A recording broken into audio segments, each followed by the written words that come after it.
Welcome back to the Frizz and the Grease podcast with your hosts, Trudeau and D.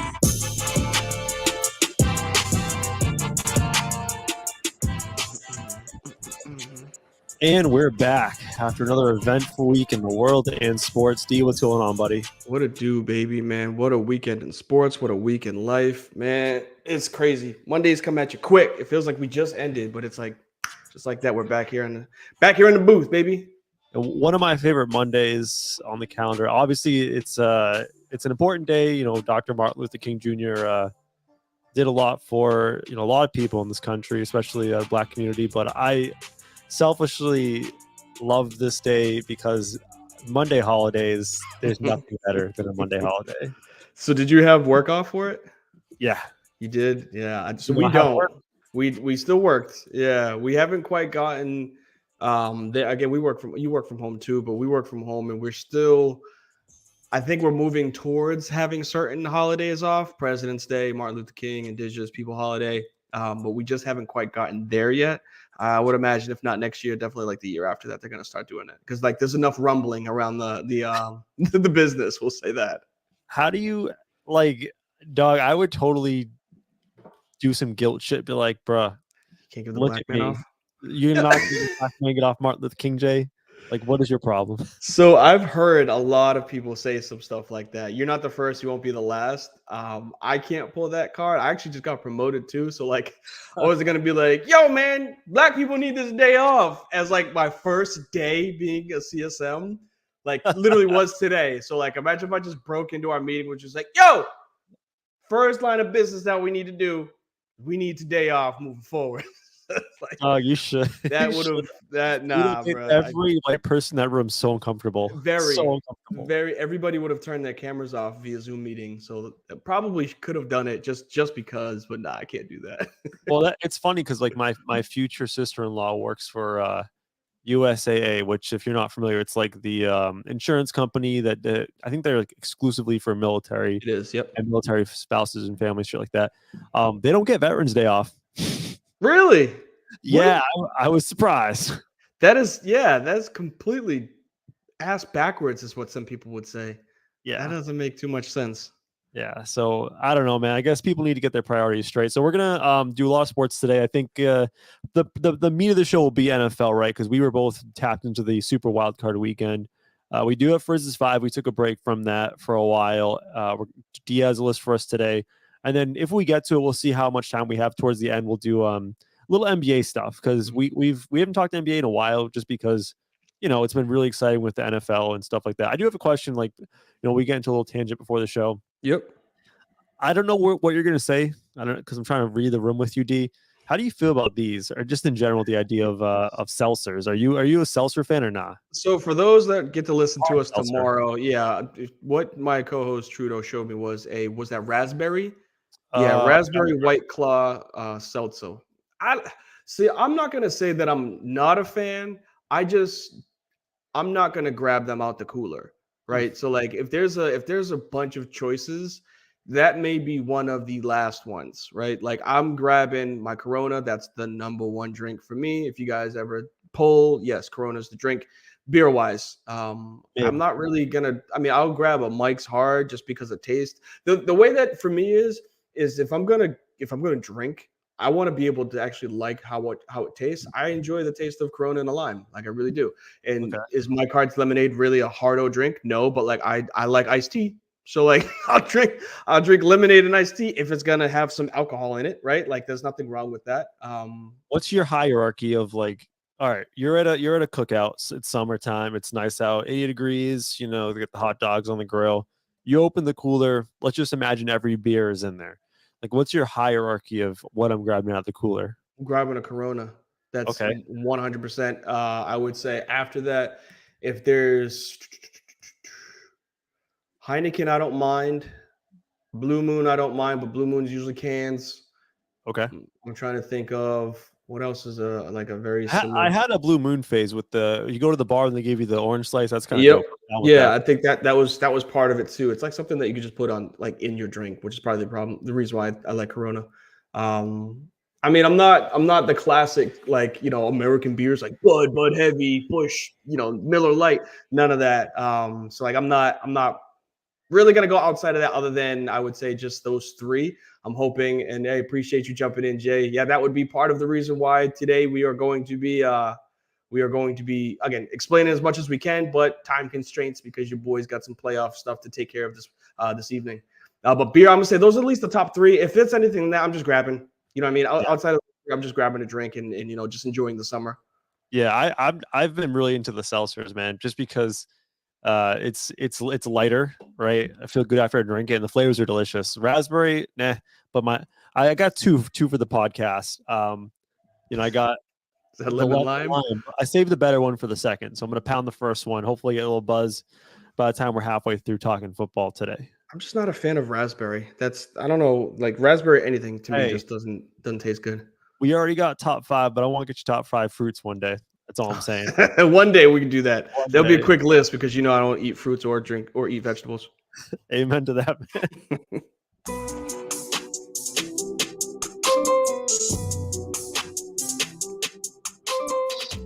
All right, so we already set off the jump. The majority of the stuff we're going to talk a little Super Wildcard Weekend. I don't know how you want to tackle this because, like, little disclosure behind the curtains. We kind of fly by the seat of our pants. I mean, we have a general idea, but I think it's good not to have things too structured where we can kind of just do whatever. Mm-hmm. Do you want to go in order, or do you just want to pick off a couple games that you particularly found interesting? I mean, we could. I got something to get off my chest, and I know we talked about it off air, just because I'm starting to get annoyed with this. So we all watched, or majority of us watched, the Jaguars versus the Chargers game. Now you can quote me on this show. Go ahead. Some of us only watched half of it. That's why I said some. A lot of people turned the channel off when they went down, when the Jags went up 27-0. But what you will know that I'm not going to say that I'm a Herbert hater, but I just need to see more, right? And this isn't even about Herbert. This isn't even about Staley, right? The issue that I have is, for some strange reason, the older we get, people are starting to think that like the NFL is rigged. And like it's getting out of fucking hand to the point where, oh yeah, this is part of the script. Like, no matter where you go online, social media, like, somebody is saying, this is why the NFL is rigged. Look at this way. He could have made this tackle. He didn't make the tackle. He got the first down. The reason why they wanted the Jaguars to win is so that Staley could get hired, so that they can hire, the dude from, Sean Payton. It's like, there's fucking people's lives on the line. This ain't the WWE, right? Like, we saw what happened to Damar Hamlin 2 weeks ago. You think this is a fucking script? But like, it's starting literally to piss me off that people are saying that the NFL is rigged and that everything is like a script. It's like aggravating me so bad. Take a deep breath. No, okay, yeah. I need to get that off my chest. No. Because you know what? I'm wondering where this came from, because obviously I'm guaranteeing you're in a group chat and some dumb motherfucker keeps saying that it's rigged. Am I right about this? It's not just group chat. Yes, there is. That's part of it, but it's outside of that. Yes, but that is, because you hit that shit fucking spot on. I got a group chat right now, and every time there is some weird upset or something happens, if you guys keep believing this, I can't even believe you guys like believe in this shit. And the funny thing is, the person that thinks it's rigged is always the person who watches the most NFL and loves it, gobbles it all up. Yeah, you know what though? Like, just the number one point against that, right, is D. How do you get paid in the NFL? What do you mean? Like, if you want to make bank and get the bag, how do you do that? You got to perform. Yeah. Do you really think people are just throwing games away and rooting? That's what I'm saying, bro. Like, Paul Pruitt. Like, think about what you're saying, right? Like, if you think, let's just make it as simple as possible. Staley's going to get fired, right? I'm sorry, but like, I think he's on his way out as soon as Black Monday happens, right? Another dud. They made the playoffs. Herbert threw okay, so like, I'll give him his credit. I don't think he's the reason they lost, but I do think there's dumb decisions made. He's gone. Do you think he signed up to be like, yeah, man, like, let's throw this 27-0 game so that I get fired, so that I have to reroute my family? Like, just think about that. That's just dumb for people to be like, yeah, I mean, I think that it's rigged, and I think that it's all a setup. That the fact that this guy, he might be coaching in the NFL, but he's going to get paid somewhere. You know how much that affects their lives, that he just gets fired? Like, it's just insane to me. It's absolutely insane. You know where it all started? Paul Crew. Way before that, obviously, but I just joke around with Paul Crew started. I feel like this whole conspiracy, I don't know. I don't call it a network, just like a mindset about sports. All starts with Tim Donaghy. Oh yeah. I mean, absolutely. The NBA ref who got caught. He was point shaving for games in the NBA, and that's free throws and situations. They caught one guy, so like it's got to be fixed. I don't know, man. It's crazy. And if you ever try to talk to these people that believe it, there's just no backing them off that cliff. No, you can't. You're either on one side of the fence or the other. You really can't be like, yo, man, like, how can you think this is fake? Like, oh, well, look at this. I'm telling you, 3rd and 27, and they completed it. Okay. Yeah. What? Like, you think it just can't happen? Did Steph Curry hit a shot from 97% full court and it's rigged? No. If you did believe and had the propensity to believe that these games are fixed, this weekend would drive you absolutely crazy because there was so many bizarre score lines and comebacks. Let's start with the game you mentioned, because I don't think Brandon Staley gets fired personally. He still has a winning record over the 2 seasons. He made the playoffs once. They'll give him another year. He's been pretty solid for them. When I alluded to earlier that some people watched half the game, I'll have to just put my hand up. I watched the first half. I turned the game off at 24-0. Chargers. Yeah, fair enough. And go ahead. Oh, I would say I was wildly I want to get your perspective because I was wildly impressed by the Chargers defense. I didn't realize they had so many guys. I didn't know they had Khalil Mack. That I just learned that this weekend. Khalil Mack was a Charger. Mm-hmm. Joey Bosa is a beast, dude. Asante Samuel Jr. Derwin James, Samuel. Just think about how old we are, bro. Yeah. But yeah, go ahead. I don't know what happened. You tell me what happened, because what happened is so this is the prime tape of how to blow a lead in the NFL, especially when you're up 27-0, 24-0, 3 scores, right? Is you either allow a score before half or you allow a score right after half. That is huge, right? You have to make that stop before going into halftime or after going into, coming out of halftime. You cannot allow a team to score. And that's exactly what happened is the Jaguars, as much turnovers as Trevor Lawrence had, 4 picks, obviously, they allowed the Jags to score right before the end of half, right? 27-7. That's teetering. That's teetering where if one thing happens, the momentum goes to the other team because it's now a tough lead. And, right out of halftime, they got 1 first down on 2 plays, 3 and out punt it back. Jags go down and score. You now were up 24-0, but in less than 15 minutes, it is now a 14-24 game. Now you're like, we have to do something. We have to try to score. We have to move the ball. They kick a field goal. We're like, cool, we got some momentum. Jags got the momentum back by throwing a 50-yard touchdown pass. And now you're fucked, right? Because it's now you're like, I can't turn the ball over or punt the ball. And that's exactly what they did is they missed a field goal. So it's you're making it very easy for this to happen when you don't do your job. And I'm not saying that Trevor didn't go off for 270 and a touchdown, but it's those third downs. It's picking up an extra set. It's making them have to punt. If you have to punt, they have to go the length of the field, not you punt from your 30 and they start at their 40. Yeah. I want to take a break, just a quick clear out to get some ASMR on this beautiful lemon lime White Claw. Just I like that. That was a fresh pop. I'll give you that. That was definitely a fresh pop. That's why it's top of the beer list. That pop right there. I mean, you could have substituted that with anything, but that was a fresh pop. I'll give you that credit. I mean, it's hard for me to give you an honest analysis of this game because, like I said, I only watched the first half because I thought it was a conclusion. I walked away thinking I'd have all my takes from it. I'm good. I mean, just props to Trevor Lawrence because we thought coming out of Clemson he was that dude. He obviously struggled the first year. He looked really good the second half, and a lot of quarterbacks after throwing 4 picks would have sat there with their, looking down, just demoralized, but he was able to rally the troops, and he is that dude, I guess. You know what I mean?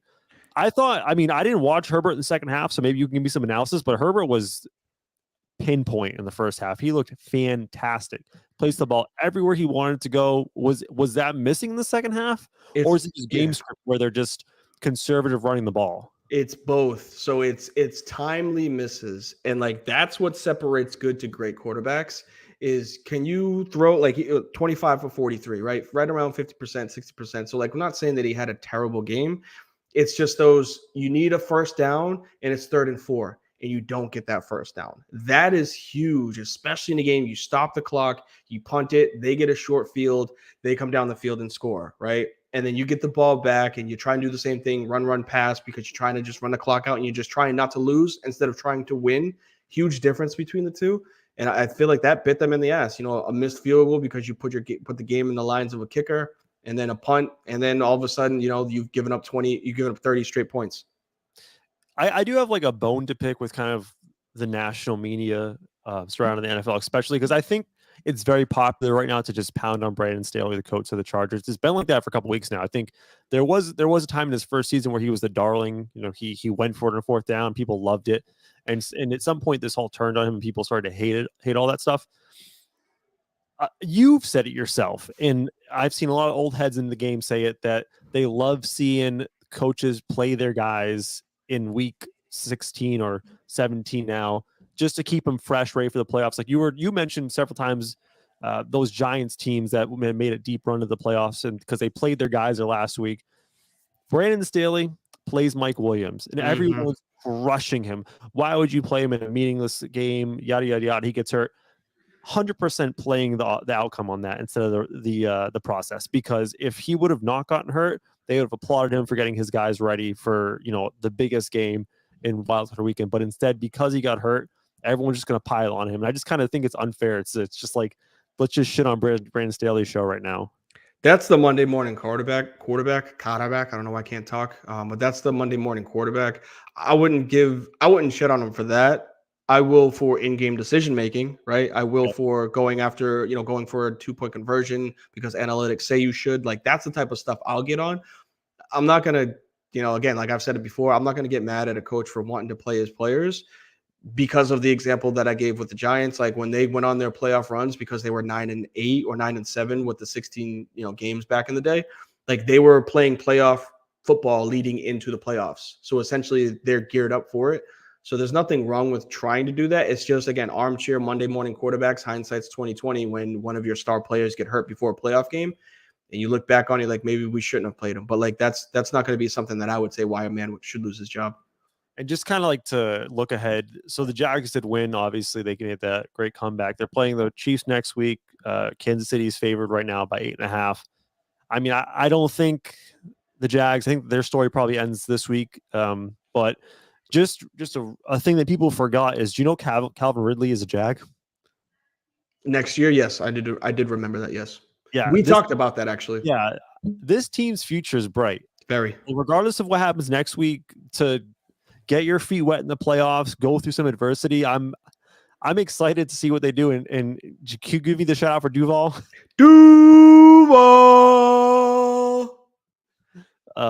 I was clowning people just spamming group text Duval after they were losing 24-0, and that looked. Yeah, you sent it to me, and I was just like, hey, I didn't reply back to it because like game's not over. And then what happened?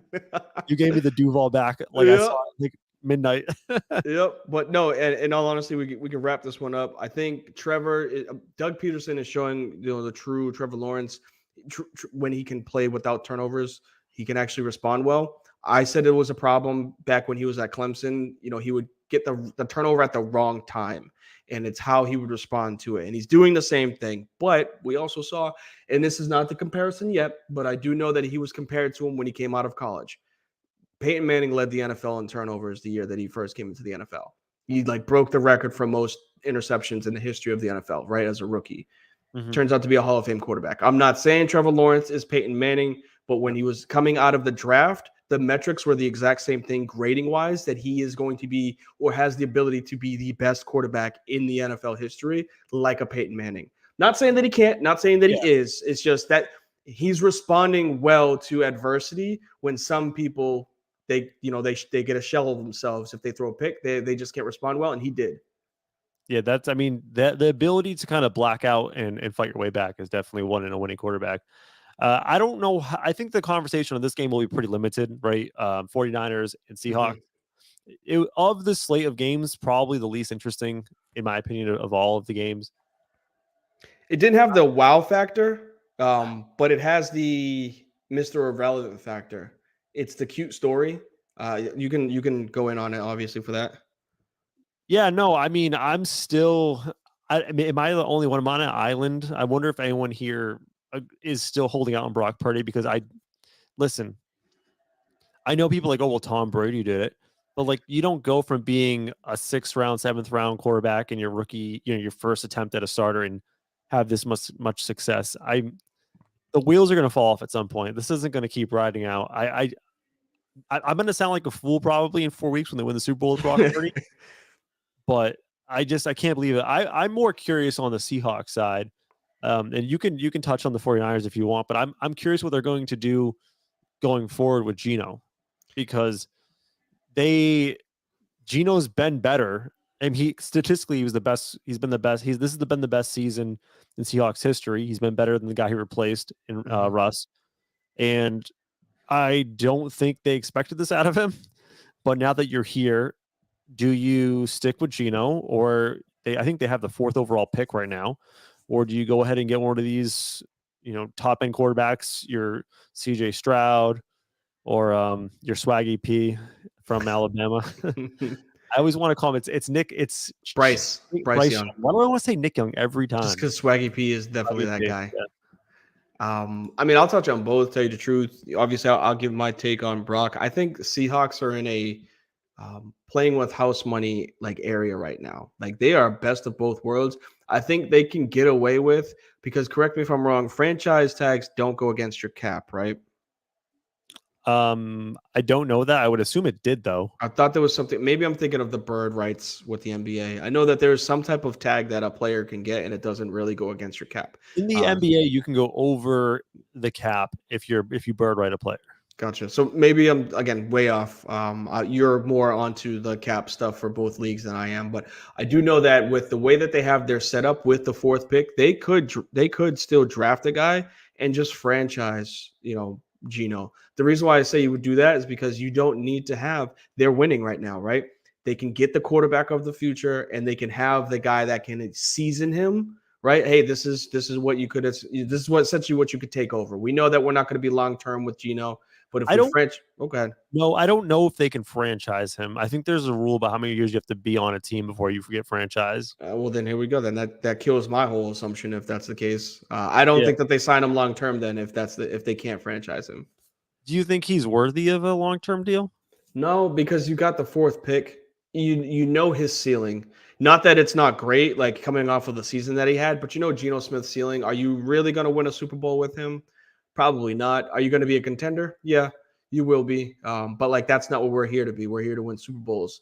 And not saying that you're a guaranteed Super Bowl with the top 4 quarterback, but you have a longer window. I don't think Geno Smith's window is as large as a rookie quarterback's would be.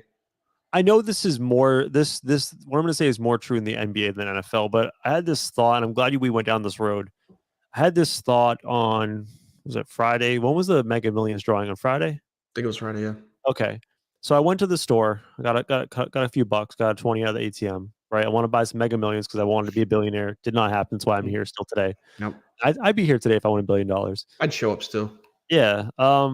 Anyways, I got sidetracked. So got $10 of lottery tickets, and I bought a $10 scratch ticket.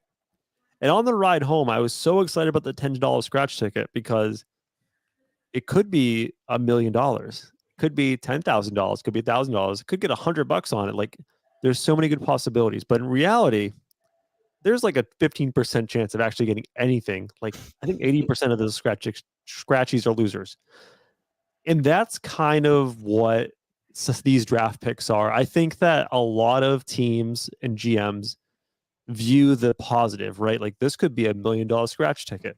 Mm-hmm. But in reality, a lot of these scratch tickets are losers. And if I'm the Seahawks, granted, yes, Geno Smith is not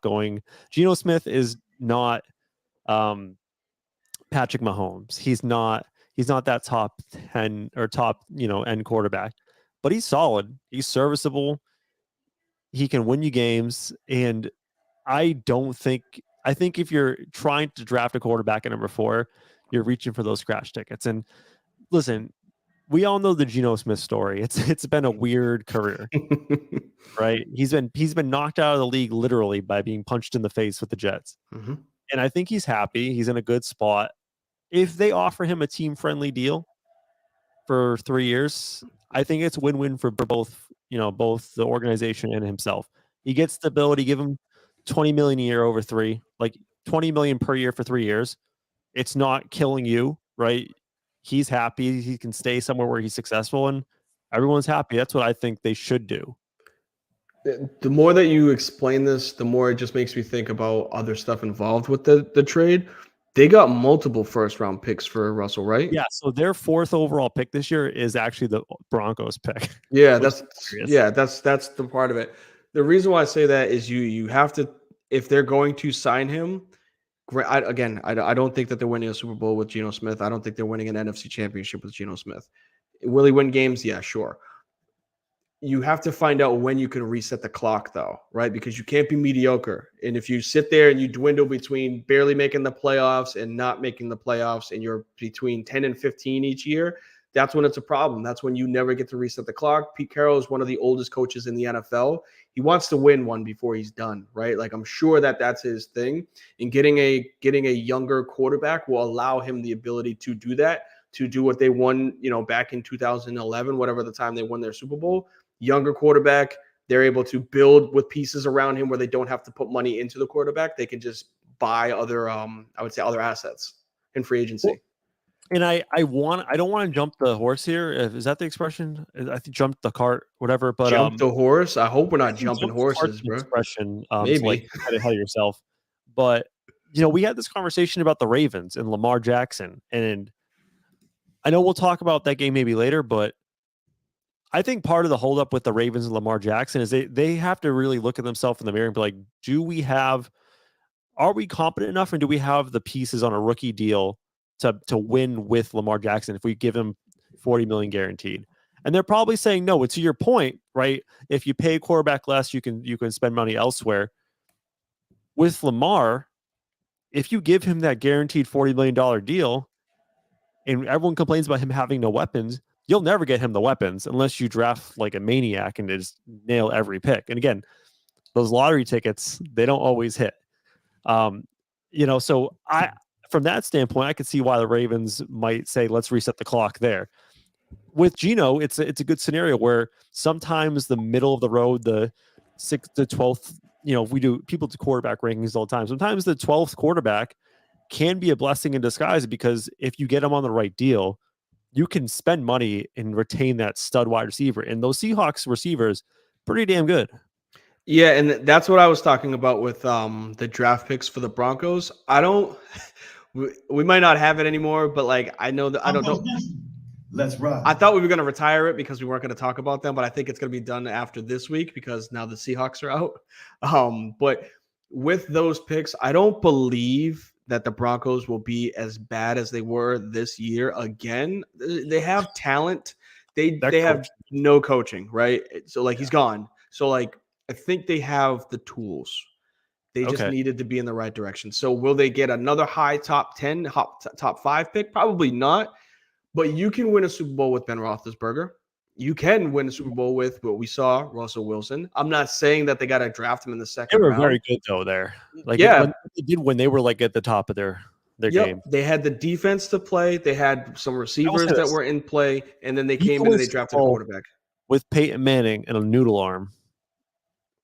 The Broncos team. Yeah, I mean, that was that's all defense. That's all an all-timer defense. I wouldn't say that. The Seahawks are not an all-timer defense. No. But I think that you can reset the clock with if you sign him. And again, you're flipping me. Usually I don't flip. I'm standing hard in the sand. But I think the more that we think about it, I forgot about their draft picks in the future. If you don't believe in a quarterback from this draft, which I still believe in, at least 2 of them, Bryson and CJ Stroud, I think are top tier. If you don't believe in those or you don't think that you're going to get them, then maybe you do sign Geno and you keep him and then hope for a top 10, top 15 pick next year after still winning. I don't want to get too sidetracked, but that's kind of what we do here. We want to get to all the games, but I'm curious your personal opinion, because you're a diehard Saints fan. Obviously, your ex-girlfriend Sean Payton left you to make a broadcasting gig, and now he's sniffing around other teams. How do you feel about that as a Saints fan? I cannot respect it. The reason why I respect it is because they won a Super Bowl, right? If they'd have done the full, who was the kid from Dallas that Garrett? Jason Garrett. Jason Garrett, yeah. You coach for 10 years. You're hyped up for 10 years. You're expected to be a champion for 10 years, and then you lose. That's one thing. But they still won a Super Bowl, right? Very happy when they won it. Not only they won a Super Bowl, they were competitive. A couple of bad situations, like 3 out of 4 straight years, but they put it on themselves. So like they were in it. I was very happy. When he retired, I looked at it and I was just like, look, he doesn't want to do a rebuild, and I don't blame him. So that's not going to bother me. If they didn't win a Super Bowl, then I'd be pissed, because then it's Nick Saban all over again. It's Nick Saban that left, LSU off of a championship to go to the NFL and then just come back to another team and make them good. It's like, why did you leave us in the first place? Right. But with the Saints, they're in a rebuild. So like, I don't mind him taking off because he did well, right? He gave a loser franchise a Super Bowl, and you can't be mad at that. All right, so I don't think there's much more to add to the 49ers Seahawks. I'm curious to see how the 49ers fare next week and see if it can be the Cowboys or Bucks. We're recording on Monday night, so we don't know at this point. I'm guessing the Cowboys. I don't know. I don't believe in the Bucks, but we'll see how that goes. Mm-hmm. One game that I actually did watch start. This is the only game I watched start to finish fully, because it's hard. Man, I have a kid. It's hard to sit in front of a TV for 3.5 hours straight. You know this. Absolutely. But I did watch the Dolphins-Bills start to finish, which I thought, like, whatever. Like, I'm going to watch one game. It's going to be a shit game. I'll sit here and watch it. Dog, that game was really, really good.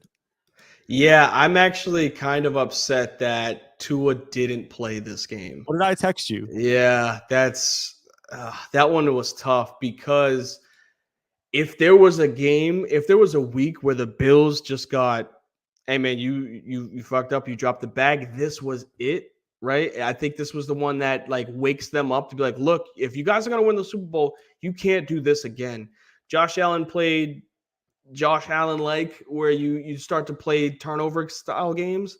And I know I said that that's his game, but like in the playoffs, it will hurt you. It will keep the other team in the game if you keep turning the ball over. And that's what they kept doing. Strip sacks and a couple of fumbles. Strip sack and a couple of picks. That's not good. That's not a Super Bowl winning quarterback. And he's got to worry about, the Chiefs next? The Bengals next week. Bengals defense is not bad, right? And they got a better quarterback over there. So like, you can't make those same mistakes that they made against the Dolphins. It's crazy, because watching that game live, you would have thought, like, based on how well the offensive played, granted, yeah, Josh Allen threw some picks. He turned the ball over several times. He was still very impressive on a lot of his throws. Mm-hmm. You would have thought that the Bills should be up and winning this game and up 2 touchdowns, but they just kept shooting themselves in the foot. I texted you, and I don't think you said what the text was. I said, man, if the Dolphins had Tua, they would be up. And I said this early, up 2 touchdowns easily. Yep.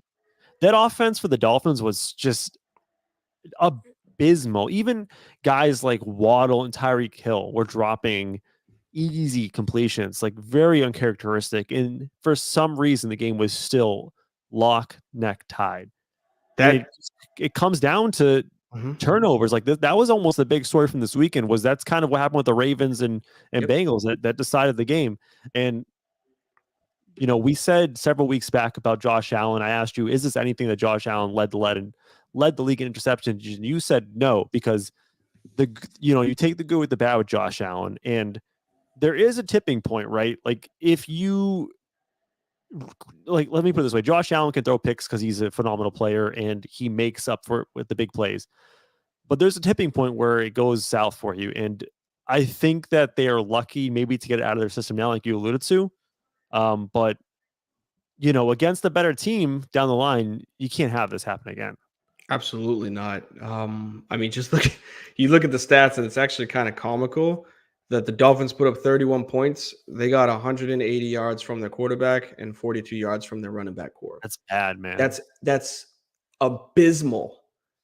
31 points. I don't think there was a defensive touchdown. I think they were all just close touchdowns.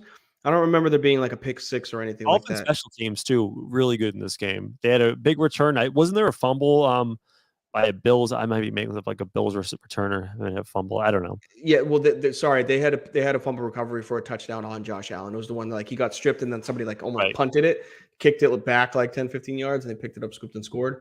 But yeah, that's turnovers will keep you in it. You know, they'll make a great team look very bad or mediocre. We saw that with the top tier teams with the Bills and the Bengals. We'll get to the Ravens Bengals game soon. But like if you're not able to put teams away early, they will stick around. And a big point that I texted somebody on the side, one of my buddies from up north. This wild card weekend is huge for like the NFL moving forward. 3 games. 4, maybe? I want to say 4, where the teams played each other 3 times. That was interesting. That is huge for any game that you think there is going to be a blowout. Absolutely not. Like, if you get to see a team 3 times in one season, we see how that ends up with, like, the Patriots of the past. They blow out the Dolphins at home, and then they get smacked on the road, right? And don't tell me it's because of the humidity. No, it's because you see the same team over and over. You know their tendencies. You know their schemes. You know what certain people are going to do. In a playoff game, that's even more magnified. So, like, I'm not surprised at how close these games were over the weekend. Yeah, it's weird. I don't know how many times this has happened in the past where every team in a playoff round has seen the other team at least once, because every team in the Super Wildcard weekend has played the other team. And I'm trying to think if it's gone the same way. Pretty much, except for the Giants Vikings.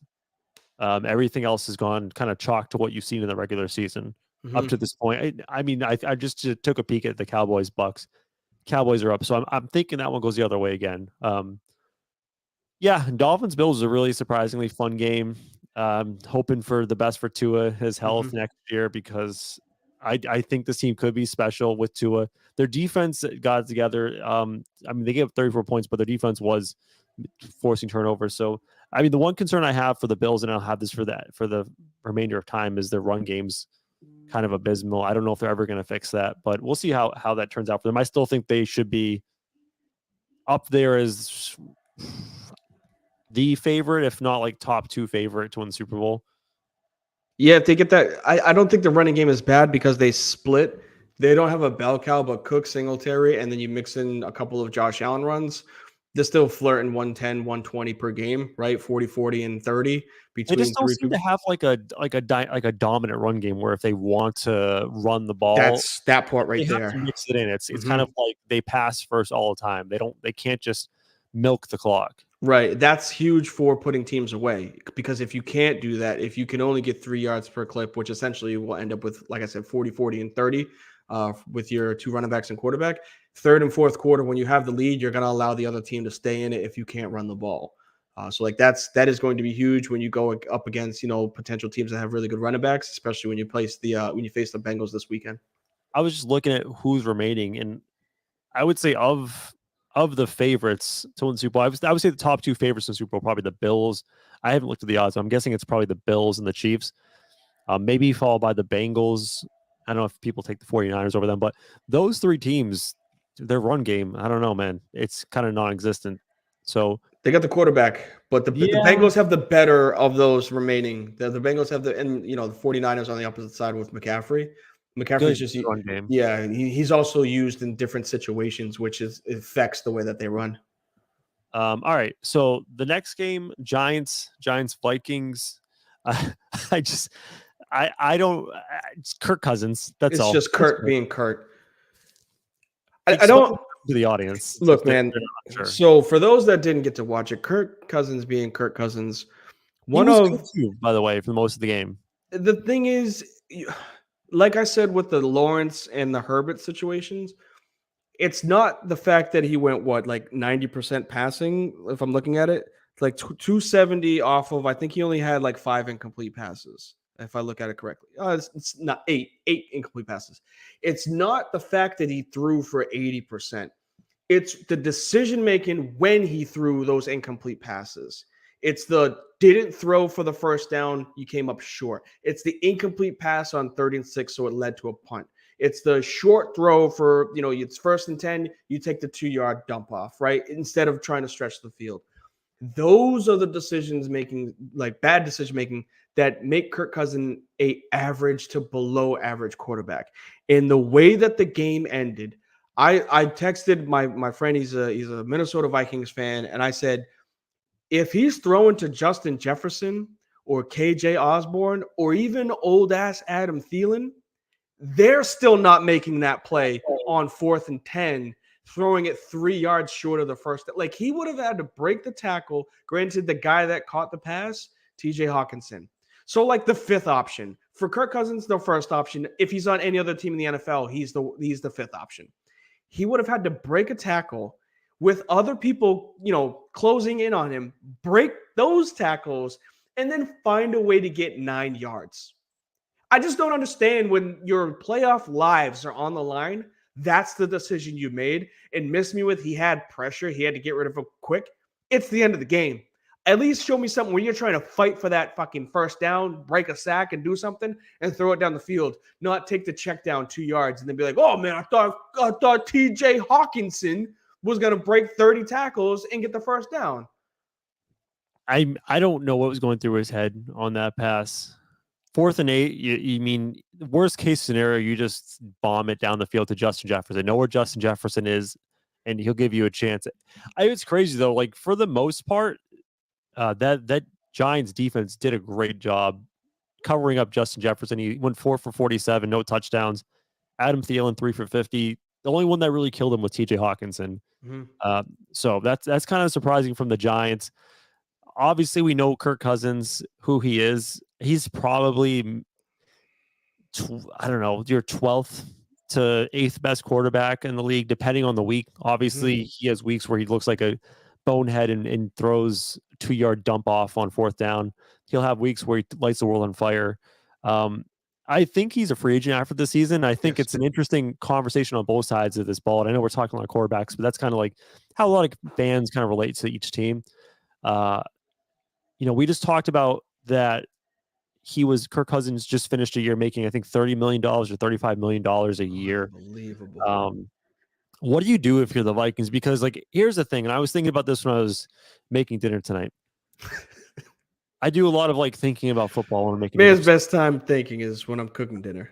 Yeah, I like to take the steak and hold it like a loaf of bread, like a football, and just think about Kirk Cousins as I'm making mashed potatoes. It's one of my passions. But on a serious note, he's not good, but there's not a lot of they have no option in the backup, as far as the backup's concerned.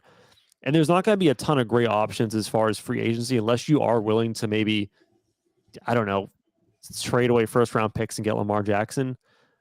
Do you bring Kirk Cousins back? Because I almost feel like he's too good. He's not good enough to win you a Super Bowl, but he's too good to just let him walk. It's a weird situation. Cannot stand how the situation for Cousins is set up. He is always going to get paid, and he is always going to underproduce whatever contract he has. Every single year. He's going to make so much money. He's going to get re-signed because, again, there isn't really a better option out there to push them over the edge without giving up assets, but they can't not have him. So, he knows the offense. He's been around for a very long time. He's the veteran QB that, you want to stick around with. He's just going to do this every single year. Yeah. And it's going to break your heart. Sorry, Vikings fans, but that's just what's going to happen. In the ownership and coaching, there's nothing out there that they can get without giving up, like you said, assets. The Vikings would almost be in a better situation as a franchise. Disagree with me if you want. If they just were awful this year, they finished 4-12 or 4-15, and they said, well, maybe we can rebuild and get rid of Kirk Cousins, draft a quarterback. But they're in a position where they need to win now. So gambling on a quarterback and wasting the years of Justin Jefferson on a rookie deal doesn't make any sense, right? Like you can restart with a new quarterback, give the quarterback a couple of years to get accustomed if you're getting a rookie quarterback. But by the time you're ready to win with that quarterback, Justin Jefferson's going to get the bag or be out. So like it's such a weird situation where they almost have to pay him. I'm just hoping like the $30 billion a year thing ain't going to work. Although quarterbacks go for stupid money, so who knows? Yeah, and he might be franchisable. I know I keep throwing that out there. It's just you don't franchise everybody. Well, but I'm just saying it because like you don't want to overpay, but like what else is there out there, right? Like, are you going to give Kirk 35, $40 million guaranteed for what just happened? No, but like you might have to give him 28, 29 for 1 year because like that's the mean or the median, whatever the middle is. I don't like it. I hate that we talk contract shit about Kirk Cousins and it's him getting $30 million guaranteed, but we can't talk contract shit about Lamar Jackson when we talk about trades. Like it's annoying. But that's the NFL, unfortunately. That's where we're at. And he's going to get paid somewhere. I think he's going to stick in Minnesota. I don't think that they can afford to get rid of him because they don't have a backup plan. There's no contingency in Minnesota besides like we need to find out if we can at least make the NFC Championship with Kirk Cousins. And hey, the ball didn't fall our way in the game, right? But like we made it to the game before the Super Bowl at least.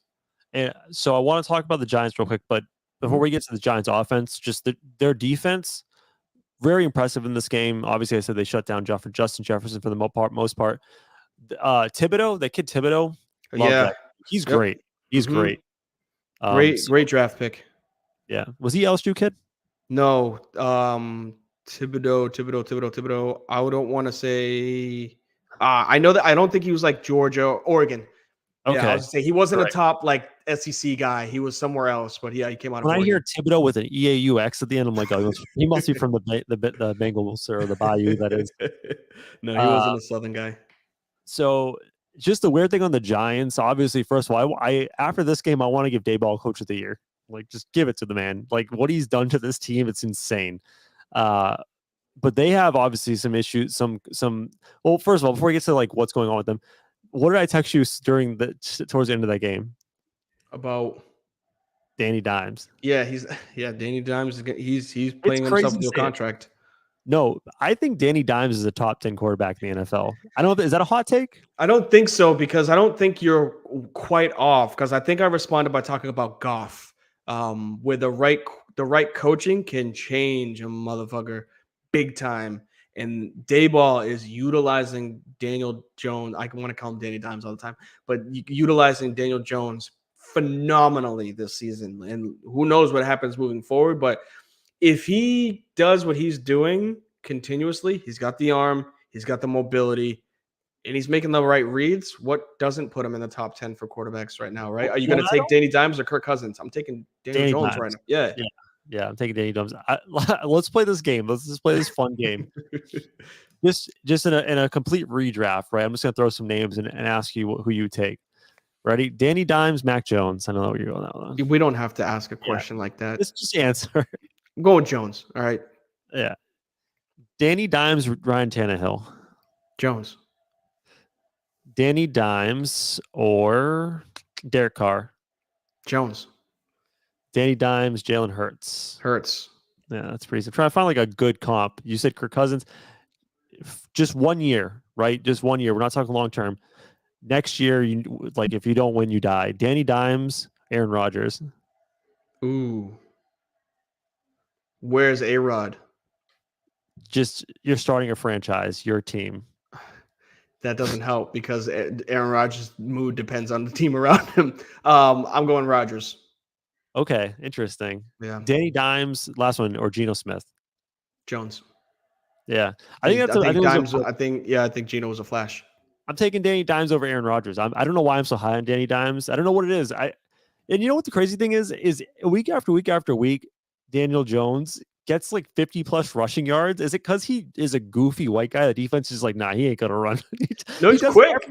He's sneaky fast. Well, he remember a while ago, we're getting way off topic. But a while ago, He broke the one that he fell. Remember when he had like an 80-yard run and he could have Oh, ran it he for had a touchdown? breakaway. Yeah, that's why no one respects him. Yeah, Yep. well, he also had for that year, I think the fastest timed like shoulder pads. They put the chip Yeah, to see how yeah. fast they brought it. Like he broke at like 24, 25 miles an hour. I don't think it's 25, but he broke at like 20, 22 for a quarterback, which everybody's like, damn. And it's not even just his speed, it's stride, right? 6'5" quarterback moving that fast. He's covering some ground. So like 3 steps, he's got 10 yards. All right, last game, because I know we want to do first fries. You have to get out of here. It's gonna be a short podcast episode today. Just quick takeaways on Ravens Bengals. I mean, it's hard to tell what anything giant away because Ravens were down to Huntley, but it was a close game. Let's just say going forward, from the Bengals perspective, like what do you take away from this game, and then looking ahead with that? I am nervous about that offensive line. Burrow was running for his life. It was, just like last year. Snap less than 2 seconds, got to get rid of the ball. And I know at the beginning of the season we talked about, he holds onto the ball the longest in the NFL. It was not that. Last night we saw, I want to say the likes of Roquan Smith. They sent Patrick Queen off the edge a lot. I know that Marcus Peters came in on one of the plays. Like they were just blitzing because their left tackle he didn't know deer in headlights, literally doing spinaroonies out there. There was a play where it was a shotgun snap and the running back went, left flats. He was supposed to chip the lineman. He didn't. And the left tackle just watched the lineman go past him. And it's like, you can't, no matter how good of a quarterback you are, if as soon as you snap the ball, you see a free rusher, you're not going to be a good quarterback, right? Like it's a psychological thing. So like I'm nervous. I think that they can counter it because of the talent they have. And somebody that I spoke with, off air, like you have a better way of scheming for shit when you have a week to prepare for it. They weren't preparing 3 offensive linemen to go down yesterday, and that showed big time, obviously, with the way that they could play their game. Yeah, just the one interesting thing from the Ravens perspective, I saw that Lamar didn't show up to the game, and I'm hopefully he's done playing games with them and just not going to be Mr. Nice Guy and just say either trade me or pay me. That's it. Boom. End of story. Yeah, you said it. I told you Lamar's a baller, and he was. 12 weeks he showed up to work. Once he got hurt, he's just like, all right, I'm still hurt. And big shouts to Robert Griffin III throwing out his social media post about when he tore his ACL, saying that that's why you don't put a brace on your knee and tell him to just play because his life was ruined. Like RG3 was never the same, literally changed his entire career because he came back, off of a knee injury before he should have. So yeah, if you're Lamar, you sit on it, next year you come back and hopefully you get a better chance, or you walk into the facility and you say, Harbaugh, get me the fuck out of here. Get the man his bag.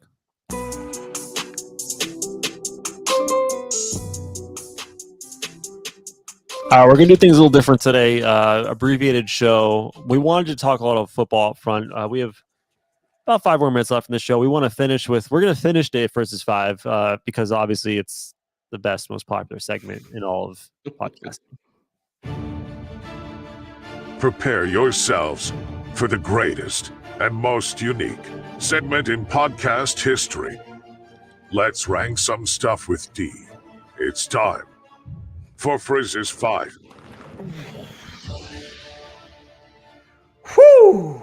Ready to be back, right? Back on the train when it comes to Frizz's 5. I feel like we haven't done it in a while. So we're coming at you hot. We definitely talked about this pre-show. Trudeau has no idea what picks I got for him. We don't need to do any sounders because today's top 5, we are talking about Frizz's top 5 bag of chips of all time. Let's get it, baby. Number 5. The way I'm going to start this off, I had to make sure that it was considered a chip. It's in a bag, so it definitely is. I'm going with Flaming Hot Cheetos. We forgot Happy Monday, by the way. I know. I thought about it. I was like, we just kind of let the ship running. But yeah, bro, I'm going with Flaming Hot Cheetos. I had to make sure that it was considered a chip. It's weird, right? Like it's a little peg looking thing. But Cheetos are dope. I watched Where It's Made, or like those old shows that like the guy from Nickelodeon talks about, Mark Summers. And it was cool that like the guy that created Cheetos actually didn't want the cheese to be on your fingers at first. And then like one taste tester was just like, oh, this is actually really good. So they're like, you know what?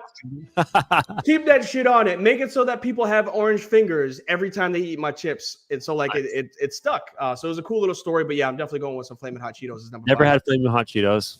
All right, number 4. Rip this through because this one isn't in a bag, but it's still considered a chip because it's in a tin. Barbecue Pringle chips, baby. Very specific on your chips. Yeah, so I'm gonna go with that one because you can't just say Pringles. Like, there's so many different flavors: sour cream, regular. Like I said, barbecue is my favorite. So, like, I'm definitely going with some Pringles. Again, out the tin can or aluminum can. However, that I think it might be even be wood, whatever the hell it's in. It's a really good chip. That's my type of barbecue. We're gonna rip through these as quickly as possible. So, number 3. This is where it gets good, right? Because I want to see how your reaction is to this. Number 3, I'm going with some Doritos, but I'm going with the nacho cheese red bag Doritos. But they are who we thought they were. Mm-hmm. I'm surprised. That's my number 1. Yep. I knew you were a Cool Ranch. I knew you were a Cool Ranch guy. I mean, I'm not gonna get rid of my top 2 yet, but yes, man, those Doritos, something about those regular, I would say, nacho cheese Doritos. They're great. You can't just have one. You got to have a handful. And then when you're done with that handful, you got to go grab another handful. Notice you called those the regular Doritos. Those should be the blue ones if it's on your list. Now, I'm just saying, bro, nothing wrong with some nacho cheese Doritos. But again, they're just not my top favorite of all time. And like I say, this is my top 5. It ain't your top 5. Number 2, I'm all about classics, man. The Lay's classic potato chip. Broncos country. Let's ride. Man, you can call me, flat. You can call me, simple. Just something about it's so versatile because you can eat it regular. You can dip it. You can flip it. You can fry it. You can do anything with that type of chip. And I'm just a big fan. You can put it on sandwiches, right? Like, it's very versatile for a bag of chip. So I'm definitely going with that one as being my number 2. All right. Well, I know what number 1 is, but let's do the drum roll. In my drum roll, baby. It's always going to be the blue bag Doritos Cool Ranch chips, baby. We all knew that. Come on, man. You can't tell me that there's a better chip out there. There's some Cool Ranch Doritos. Like, if a place doesn't sell Cool Ranch Doritos, I'm flipping out. If all I see is nacho cheese, like if I go to, where's a place that D'Angelo subs, right? Where they always have Doritos, but sometimes the motherfuckers don't have the blue chips, right? Because they're already gone. So like, yo, can you go out back and get me some Cool Ranch Doritos? I'd love to get this with my steak and cheese sub. Thank you. And like, I'm not mad, but like, I'm very, specific about it. Like, I need this bag of chips. So yes, it is the dominant Dorito chip. It is the best of all time. You can have it in the morning, in the afternoon, summertime, late time, wintertime. It don't matter. Give me a bag of chips. Give me some Doritos. Give me some Cool Ranch, baby. I definitely had you pegged for a Blue Ranch guy. You need to try. You need to try the Cape Cod. So I've heard about those. The reason why I couldn't put them in my top 5 is because I feel like they're just. I haven't had them enough. I only have them at certain cookouts, like random ones in New England. But like, I haven't had a bag of Cape Cod chips like in a year down here, right? Like, I've eaten a ton of Doritos. I feel, yeah, you picked the classics. I liked it. All right, that's your show today. A short one. I mean, I think this is last week. We were in like an hour and 45 minutes. Yeah. I think it's due. So just say, if you're watching live, remember this is a podcast. So if you want to catch the beginning or whatever, check us out. Apple Podcasts, Spotify. We're actually on like everything. So wherever you get your podcast, and vice versa. If you're listening on podcast now, listening to my voice, check out Twitch. D_Frizzy_Frizz5. We have YouTube, Facebook. Just search us. Frizz and the Grizz podcast. You'll find us. Do you have anything for us we got here? Before we head out, obviously we say take care of yourselves, especially with what happened a couple of weeks ago. Thankfully, Mr. DeMar Hamlin is recovering. Make sure y'all take care of y'all bread, y'all chicken, y'all mentals, y'all physicals. More importantly, you can find us everywhere. Just like Trudeau said, if you want to search for us, you can find us. Good luck tonight for us for Hidden Leaf, baby. And before you get there, should we need what's episode name? Duval? Duval!